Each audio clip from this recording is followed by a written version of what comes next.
जी।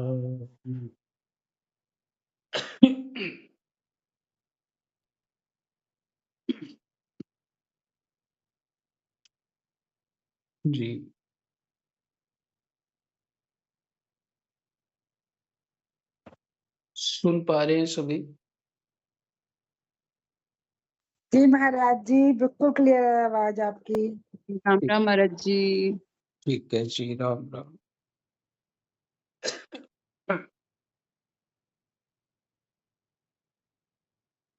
सप्तम स्कंद, छठा अध्याय है।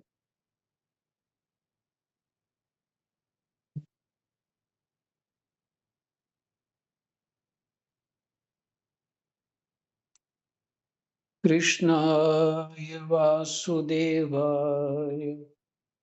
हरे परमात्मने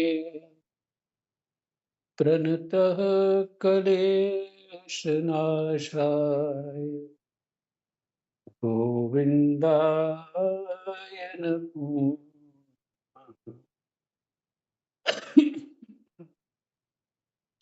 गोविन्दाय नमो नमः। गोविन्दाय नमो।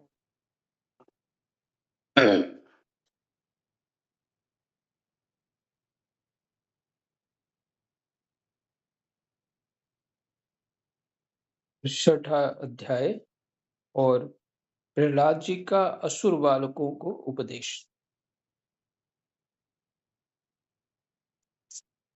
पीछे जो आपने सुन ही लिया,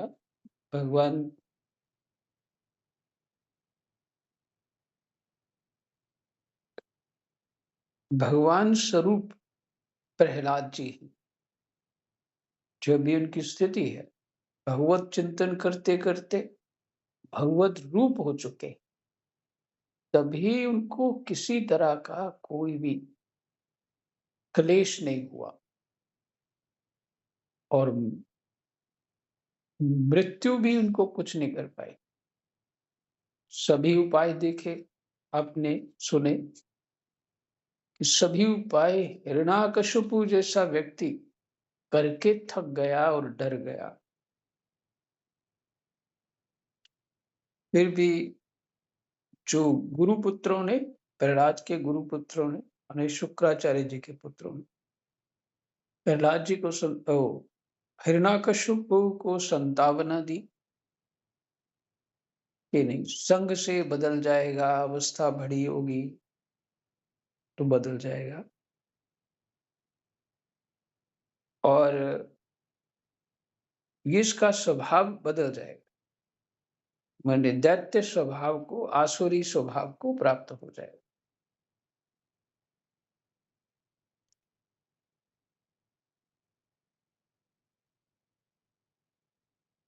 कल मुझे आसुरी गीता जी के 16वें अध्याय का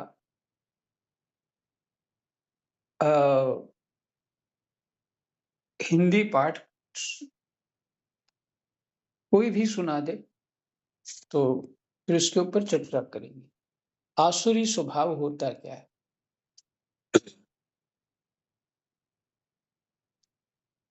और यही इसमें स्पष्ट लिखा है, धर्म अर्थ और काम, मोक्ष की बात नहीं। और धर्म अर्थ काम हम भी कर रहे हैं।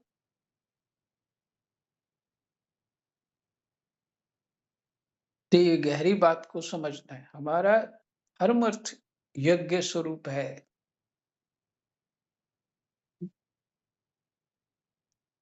भगवान के लिए है, अपने लिए नहीं।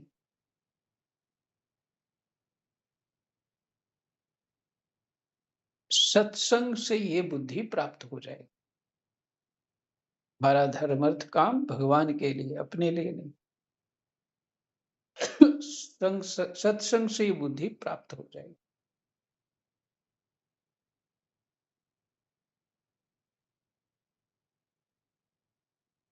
तो धर्मार्थ काम संबंधी शास्त्रों को पढ़ाया। प्रहलाद जी जानते हैं, जन्म जात सिद्ध है वो प्रहलाद जी। नारद बाबा के शिष्य हैं।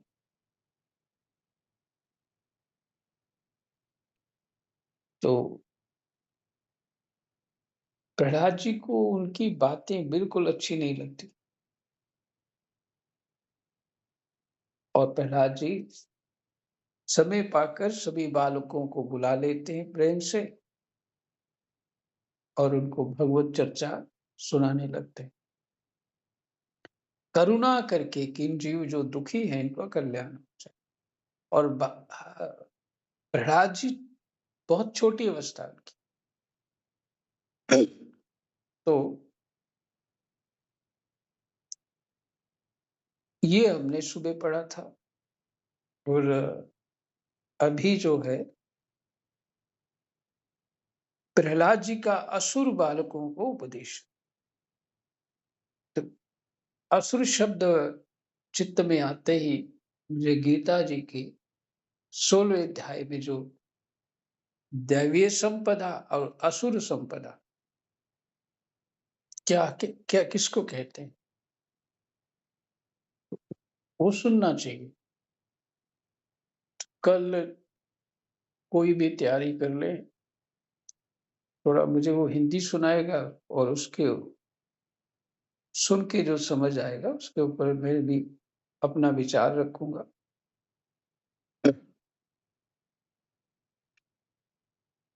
प्रहलाद जी ने कहा, मित्रों, इस संसार में मनुष्य जन्म बड़ा दुर्लभ है।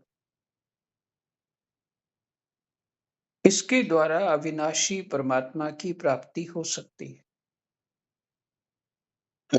बड़े आदर से, भाव से शुद्ध चित्त बालक छोटी अवस्था के ही उनके पास बैठे हैं। वो प्रहलाद जी को बड़े आश्चर्य से वो देख रहे हैं। एक तो कारण ये भी उनको पता है कि प्रहलाद को मारने कितने लोग, कितने कितने उपाय किए गए, पर प्रहलाद जी मरे नहीं। तो आदर भाव तो उनके प्रति, प्रहलाद जी के प्रति है ही। और दूसरा राजा का पुत्र है और बालक उनके गुणों से भी प्रभावित है, उसके स्वभाव से प्रभावित है। ये योग्यता सहज में ही बन गई है। तो कहते हैं, मित्रों, इस संसार में मनुष्य जन्म बड़ा दुर्लभ है।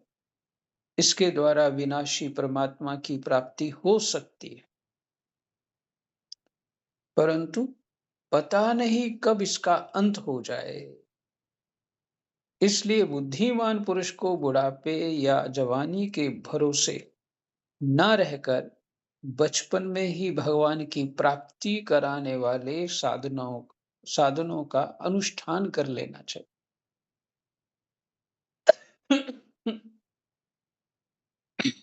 बचपन में ही इस मनुष्य जन्म में श्री भगवान के चरणों की शरण लेना ही जीवन की एकमात्र सफलता है। जीवन की सफलता क्या है? भगवान के चरणों की शरण लेना।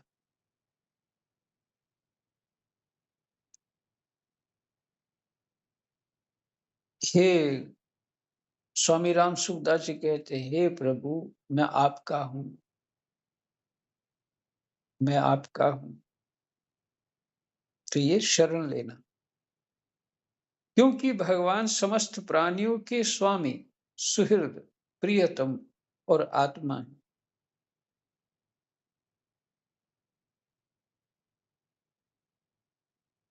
क्यों लेना चाहिए शरण भगवान की?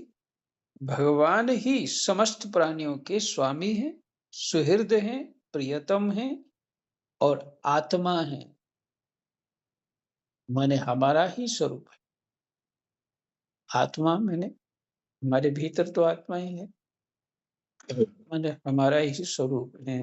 भाइयों, इंद्रियों से जो सुख भोगा जाता है वह तो जीव चाहे जिस योनि में रहे, प्रारब्ध के अनुसार सर्वत्र वैसे ही मिलता रहता है, जैसे बिना किसी प्रकार का प्रयत्न किए निवारण करने पर भी दुख मिलता है।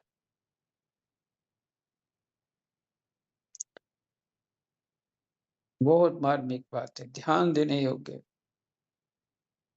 जीव चाहे जिस योनि में रहे, प्रारब्ध के अनुसार सर्वत्र वैसे ही मिलता रहता है। जैसे बिना किसी प्रकार का प्रयत्न किए निवारण करने पर भी दुख मिलता ही है। कितने उपाय करो फिर भी दुख आ जाता है। सहज में माने स्वाभाविक पता ही नहीं चलता, दुख आ जाता है और सुख भी आ जाता है। प्रारब्ध के अनुसार।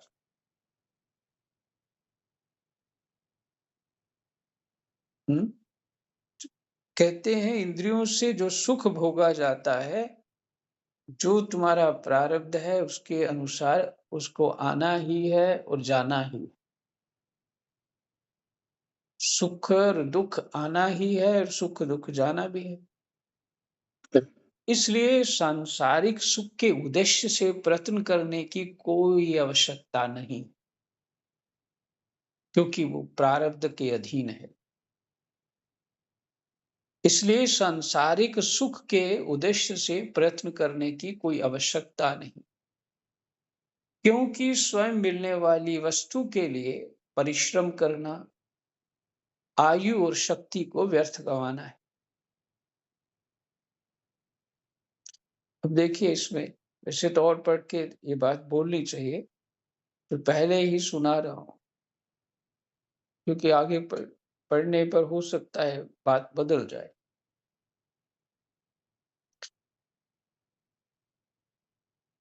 कुछ लोग ये विचार करेंगे जो प्रारब्ध के अनुसार ही होना है तो काम करने की आवश्यकता क्या है?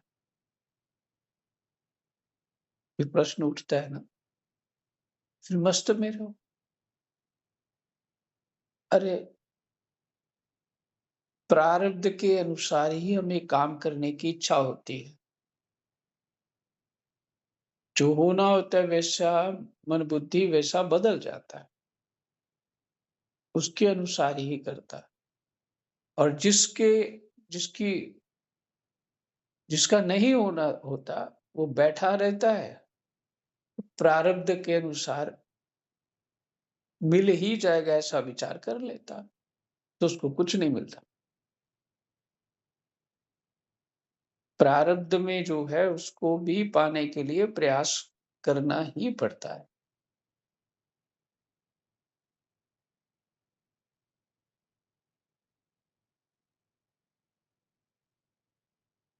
जो इनमें उलझ जाते हैं, किनमें?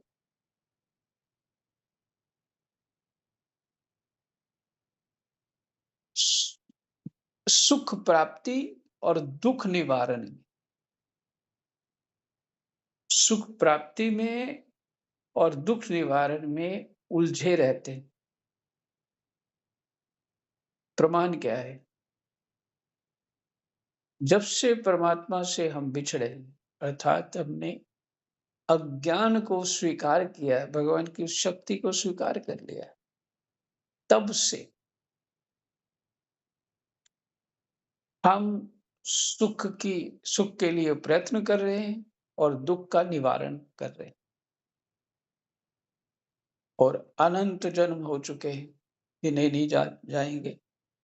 तब से आज तक सुख आया नहीं और दुख गया नहीं।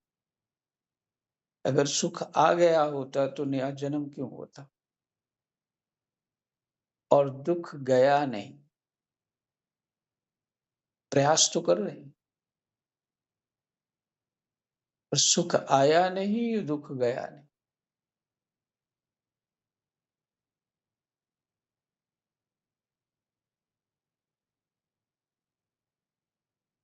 तो प्रहलाद जी का कहना है कि स्वतः ही जो सुख दुख आते ही रहे, शरीर का धर्म है, तो इसलिए इसमें ज्यादा उलझो नहीं। जो करना चाहिए कर्म करो, लेकिन सुख के लिए प्रयास करते रहना और अपने जीवन संसार प्राप्त होने में, जीवन मिलने में, मनुष्य जीवन मिलने में जो उपलब्धि करनी चाहिए वो तो करी नहीं, क्योंकि उपलब्धि क्या है? भगवान की शरण।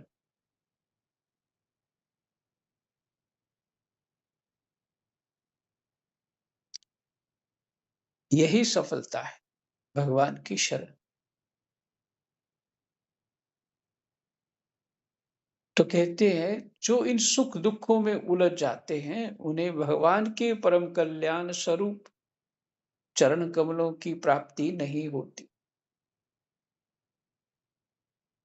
क्योंकि वो उलझे इसी में, न्याय अन्याय में ही लगे रहते हैं और सारा जीवन व्यवस्था में ही लगे रहते हैं। कहते व्यवस्था पूरी ठीक हो जाएगी फिर भजन करूंगा। अब जब वो 40-50 साल का हो गया, उसने व्यवस्था कर ली, उसके बाद उसको व्यवस्था करने का ही अभ्यास हो जाता है, चाहे वो कुछ भी करे, मैं भजन करूंगा, और फिर भी चित्त चलता है ये करना है वो करना है, चित्त को स्वभाव पड़ जाता है, अपनी क्रियाओं को रोक नहीं पाता। हम्म? तो कहते हैं कि सबसे बचपन में ही साधना आरंभ करना चाहिए। ठीक कह रहे हैं, निर्मल बुद्धि होती, जीव सदाचार भी सीख लेता है, भगवान से चित्त भी जोड़ सकता है, कर्म भी ठीक होंगे, क्योंकि कर्म धर्म को भगवत चरणों के प्रभाव से ही समझा जा सकता है।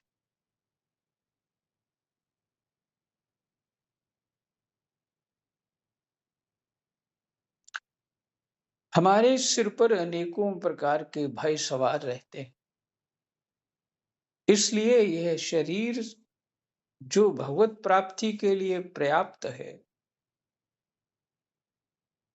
जब तक रोग शोक आदि ग्रस्त होकर मृत्यु के मुख में नहीं चला जाता, अर्थात रोग शोक होने से पहले ही, तभी तक बुद्धिमान पुरुष को अपने कल्याण के लिए प्रयत्न कर लेना चाहिए। बाद में करेंगे, पहले काम संवार लेते तो नहीं होगा कुछ भी। काम संवारते समय आपको कितने साल लगेंगे और उसी वही अभ्यास हो जाएगा, फिर अपने चित्त को कैसे बदलो?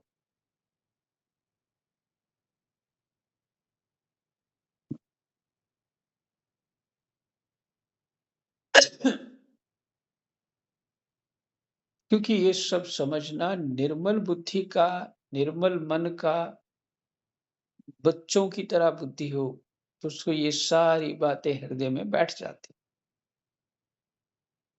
और बड़ों को ये बातें बहुत कठिन होता है, सुन भी रहे होते हैं, चित्त कहीं और चल रहा होता है,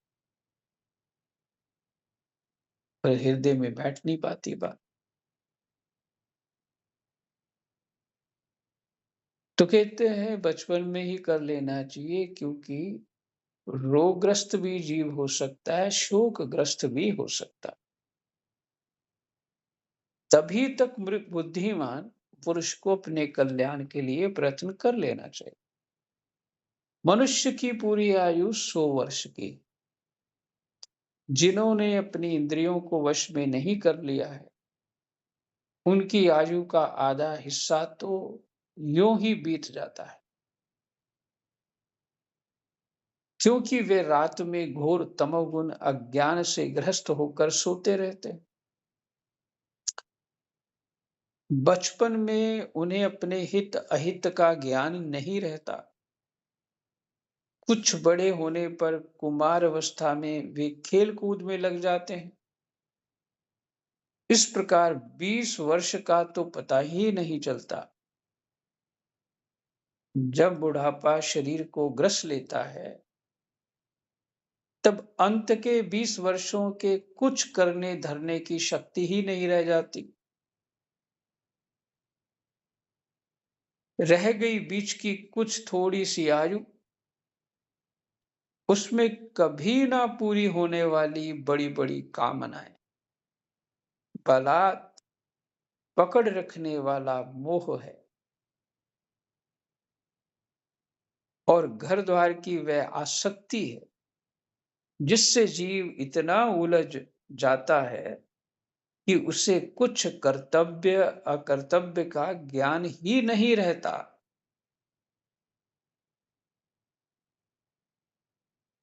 मुझे ये करना चाहिए कि नहीं करना चाहिए, ये ज्ञान नहीं रहता, बुद्धि में रहता है। कैसे भी धन कमाओ और कुछ व्यवस्था कर लो, उसके बाद सोचेंगे।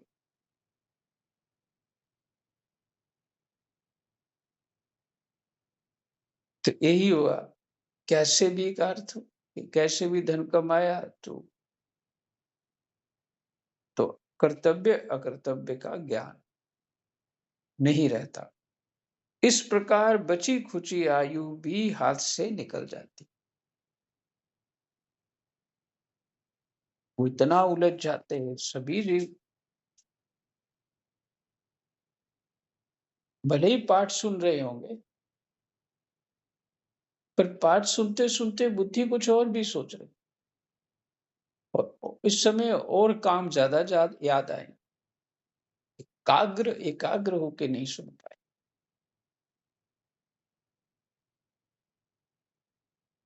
तो ये है कि इसलिए कहा बचपन में करो ना, निर्मल बुद्धि रहते। अच्छा, कह कौन रहा है अभी? प्रहलाद जी कह रहे हैं, बालकों को कह रहे हैं। और कि आखिरी जो 20 साल 80 साल के बाद जो होंगे वो कैसे होंगे, और जो पहले 20 साल कैसे बीतते हैं, और बीच में जो 60 साल हैं, सोता रहता है, भोग बुद्धि रहती है, कमाने की चिंता रहती है, लालन पालन में फंसा रहता है और व्यवस्थाओं में लगा रहता है, तो वो तो वैसे बीत जाती है। इसलिए उन्होंने कहा कि ये जो अवस्था है, बालक अवस्था है, वो ठीक है। इसमें समझ आ गया तो उसमें आचरण ठीक हो गया, स्वभाव ठीक हो गया, तो आगे सारा जीवन सावधानी से सभी कर्म करेगा, संसार के भी और पूरी अवस्था।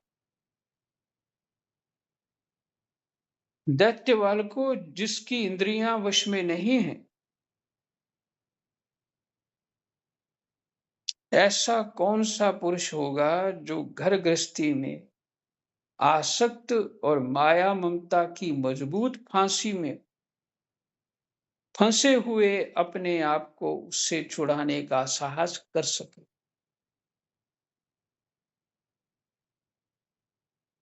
जिसकी इंद्रियां वश में नहीं है, ऐसा कौन सा पुरुष होगा जो घर गृहस्थी में आसक्त और माया ममता की मजबूत फांसी में फंसे हुए अपने आप को उससे छुड़ाने का साहस कर सके।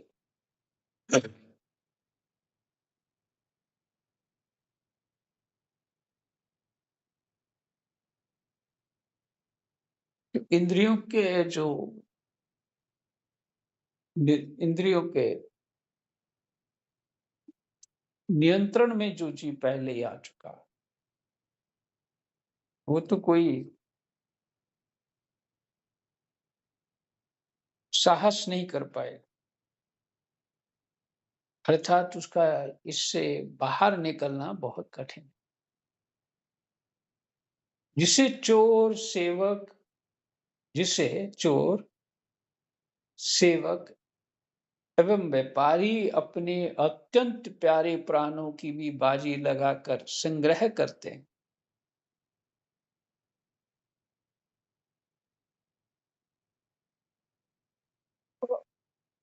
जिसे चोर हो, सेवक हो एवं व्यापारी अपने अत्यंत प्यारे प्राणों की भी बाजी लगाकर संग्रह करते हैं और इसलिए उन्हें जो प्राणों से भी अधिक वांछनीय है, प्राणों से भी अधिक वांछनीय है, उस धन की तृष्णा को भला कौन त्याग सकता है? संभव नहीं।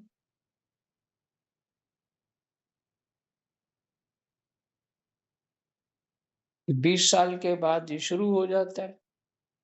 80 साल तक तो अर्थात 60 साल इसी में लगा रहता है। तो उस धन की तृष्णा को भला कौन त्याग सकता है?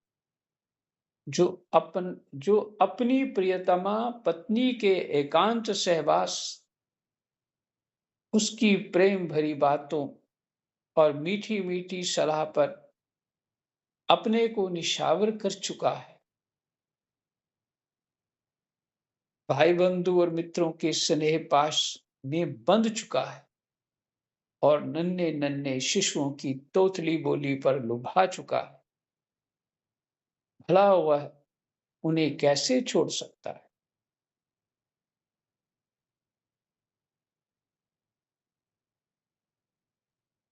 जो अपनी ससुराल गई हुई प्रिय पुत्रियों, पुत्रों, भाई-बहनों और दीन अवस्था को प्राप्त पिता-माता, बहुत सी सुंदर-सुंदर बहुमूल्य सामग्रियों से सजे हुए घरों, कुल परंपरागत जीविका के साधनों तथा पशुओं और सेवकों के निरंतर स्मरण में रम गया।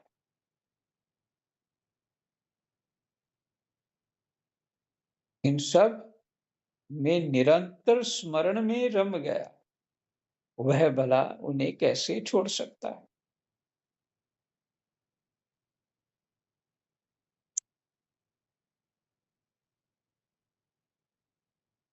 मैं इस बात से आपको ये कहना चाहता हूँ कि निरंतर स्मरण में रम गया।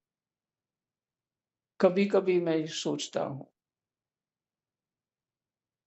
जो ये पाठ करता हूँ, जो मुझे अनुभव होता है, इतना गहरा चिंतन अनुभव होता है, उतना मैं बोल नहीं पाता हूँ। हुँ?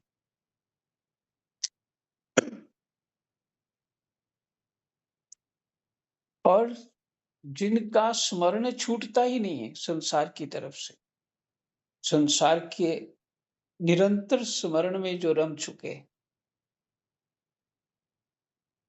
इसका एक आपको थर्मामीटर बता देता हूँ कि अपने आप को चेक करने का कि हम कहाँ पे हैं, ये पता लग जाएगा। भगवान की जब आप स्तुति करते हैं अथवा मंत्र जाप करते हैं, उस समय हमारी मनोवृत्ति या थॉट रुक जाने चाहिए। सिर्फ वही होने चाहिए। नाम के ऊपर ही सब कुछ, नाम सुनने में अथवा नाम का स्वरूप दर्शन करने में ही एकाग्रता बनी रहनी चाहिए। और आप प्रयास कर रहे हो इसका, और नाम करते तो जा रहे हैं, लेकिन थॉट जो हमारे हैं, हमारे विचार जो हैं, वो भी चलते जा रहे हैं, रुद्र नाम भी चल रहा है। कबीरदास इसीलिए कहते हैं, माला फेरत जुग गया, गया न मन का फेर, मन का छोड़ दे मन, नहीं, कर का मन का छोड़ दे, मन का फेर। तो मन का तो फिर नहीं रहा, कर का मन का तो फिर रहा। तो बड़ी स्पष्ट हो गया कि मन से ही स्मरण होता है और मन लगाए संसार के, जो कई सालों से उसका अभ्यास है, सिद्धि हो चुकी है, वो स्मरण छूटता ही नहीं कभी भी। जैसे भजन करते-करते 12 साल में भजन की सिद्धि हो जाती है। मैंने उठते बैठते उसको अपनी ही स्थिति बनी रहती, सिद्ध हो जाता है भजन में। लेकिन जिनकी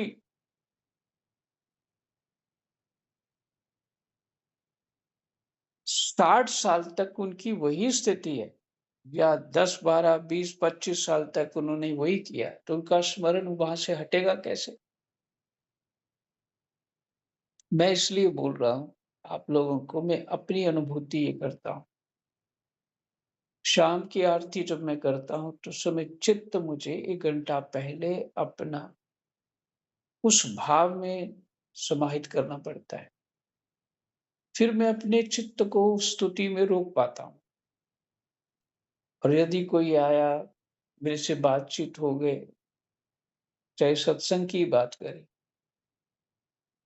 तो मैं आरती जब भी करूँगा, स्तुति करूँगा, तो वो दूसरे की बातें ना मेरी बुद्धि में आने लग जाएँगी और उनका चिंतन चलेगा, इधर शब्द मेरी स्तुति भी चल रही है।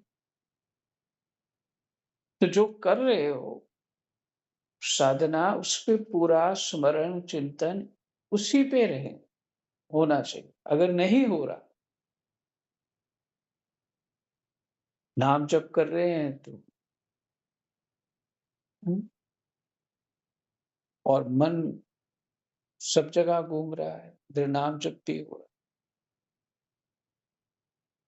देखिए, इस एक ही दिन में तो ऐसा नहीं हो जाएगा कि आज ही हमने प्रयास किया और आज ही हो जाएगा, नहीं। इसका रोज प्रयास करने पे ऐसा हो।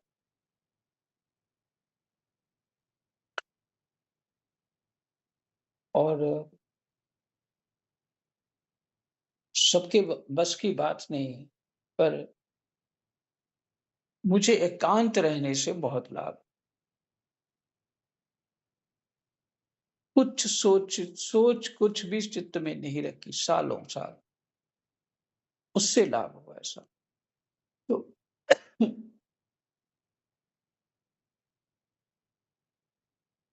और ऐसी स्थिति में आप कुछ भी पढ़ेंगे वो हृदय में से उतरता जाता है, ज्यादा प्रयास नहीं करना पड़ता।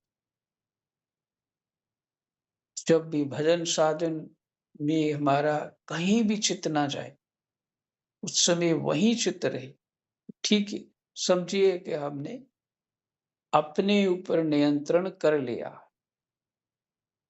और वह अपनी स्तुति भी कर रही है अथवा नाम जप कर रहे हैं, कोई भी साधन कर रहे हैं, कोई भी पाठ ही सुन रहे हो भले, और मन इधर-उधर जाए,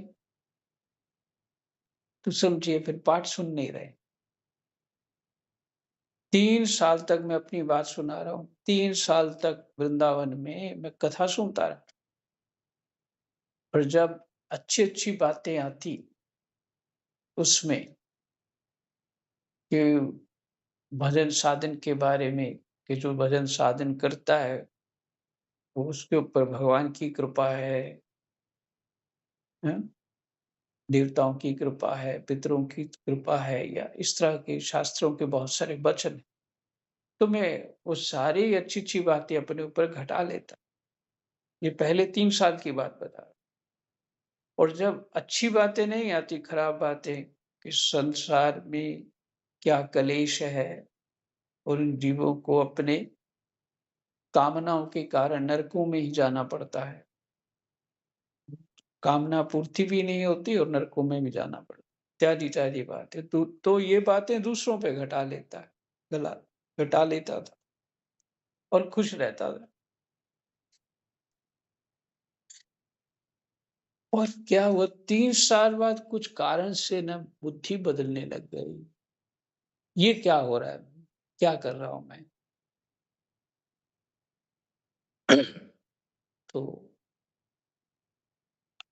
तो मैंने अपने गुण का अभिमान नहीं करना है,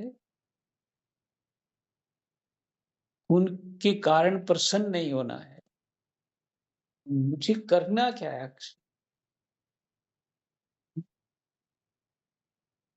एक तो अभिमान रहित होना है, अहम रहित होना है।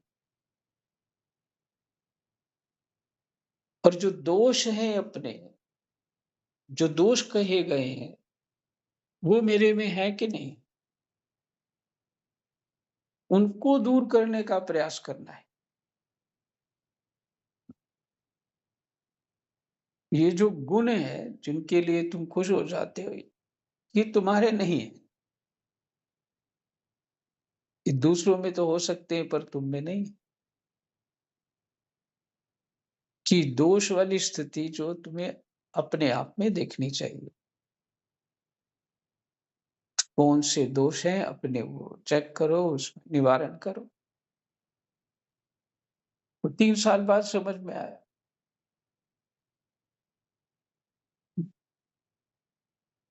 और धुंधकारी ने जीवन में 7 दिन में ही, प्रथम दिन से ही पूर्ण चित्त से सुना, उसका चित्त इधर-उधर नहीं गया और वो 7 दिन में ब्रह्म स्वरूप हो गया। भगवत पार्षद उसको लेने आए, चलिए महाराज।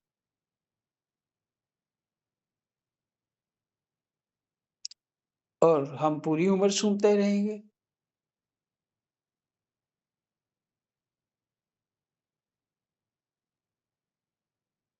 और लेने कोई और आ जाएगा। तो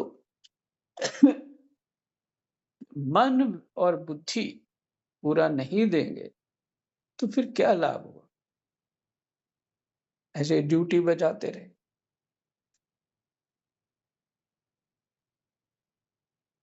इसलिए प्रहलाद जी कह रहे हैं ये बात।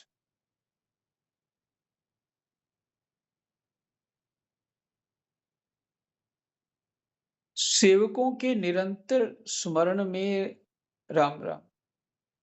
ये जो अपनी स्थितियां जो जीवन भर करते हैं, जो अपनी ससुराल गई हुई प्रिय पुत्रियों, पुत्रों, भाई बहनों और दीन अवस्था को प्राप्त पिता माता बहुत सी सुंदर सुंदर बहुमूल्य सामग्रियों से सजे हुए घरों, कुल परंपरागत जीविका के साधनों तथा पशुओं और सेवकों के निरंतर स्मरण में रम गया है। क्योंकि इन्हीं से व्यवहार करते हैं, इन्हीं की देख रेख करते हैं, तो मन तो उन्हीं में रमन होगा ना। वह भला उससे कैसे छोड़ सकता है?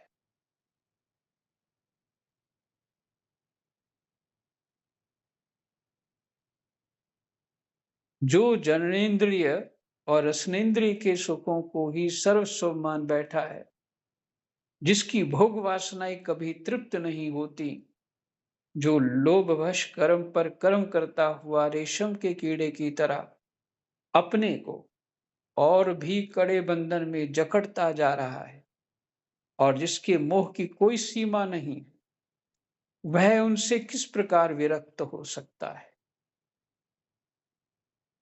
और कैसे उनका त्याग कर सकता है? यही विश्राम करते हैं।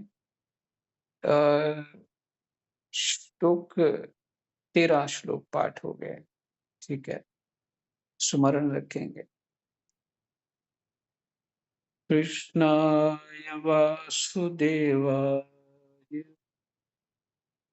हरे परमात्मने प्रणतः क्लेशनाशाय गोविंदाय नमो नमः। यही है कलेश। ये कलेश है, इसमें कहाँ सुख है? इतनी जगह हमें चौकीदारी करनी है ना, हर जगह ध्यान रखना। और ये 60 साल ऐसे बीत जाते हैं। 60 साल तभी जब कोई 80 साल तक स्वस्थ रहेगा। तो जो 50 में ही अस्वस्थ हो गए तो उनके लिए कितनी अवस्था रहेगी? 30 साल मात्र।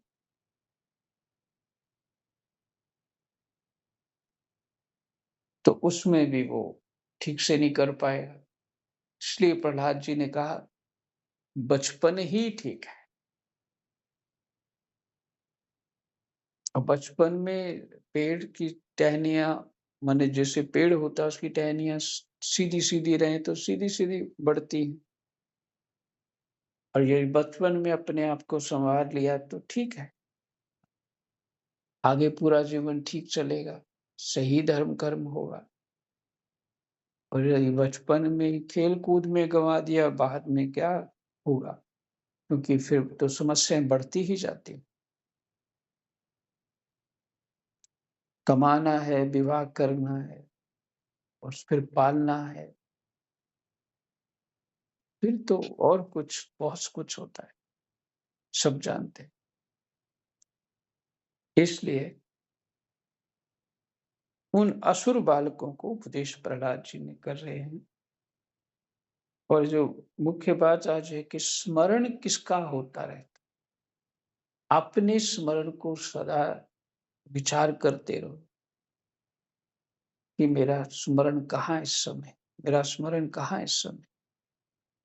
कहाँ होना चाहिए और कहाँ है? देखते रहना चाहिए। जय जय सीताराम, राधे।